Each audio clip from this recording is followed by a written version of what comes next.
There has been a war going on for your mind.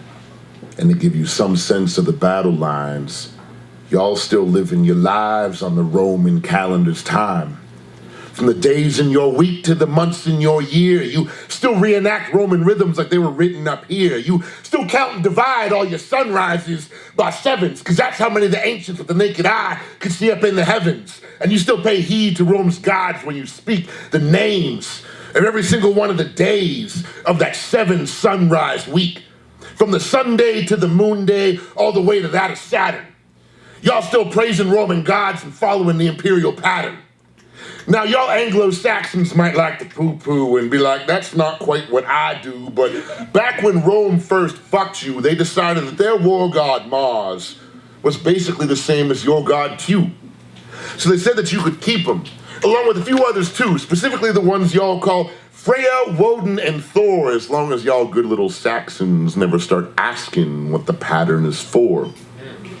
See, using the sun and the stars to count dates aided long-distance trade among the most ancient of states, enabling economic exchange on previously unimaginable scales, because now motherfuckers knew when to travel 1,000 miles round trip for the slave sales.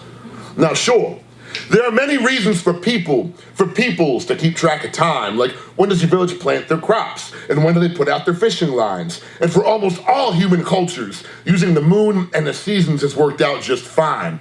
But in order to facilitate the imperial habit, in order to make the extraction of surplus more systematic, to enable the collection of debts and taxes, that's why Rome's calendar is now standard practice. Y'all say that Rome is gone and its language is dead, but I think it lives on like a virus in your head.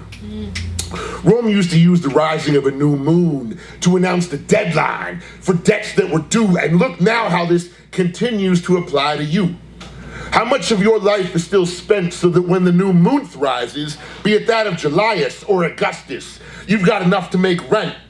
You can't act like Rome doesn't still guide your actions when we all count out our lives in Latin, like septa, octa, nona, deca, I got to work and get that cheddar so I can pay my social betters, and it feels so natural.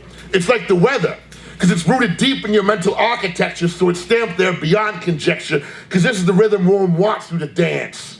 So you ain't got the time to make things better.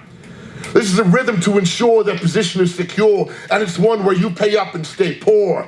But I want y'all to aim higher. There has been a war going on for your mind, and you can call this and everything I spit shots fired. Go!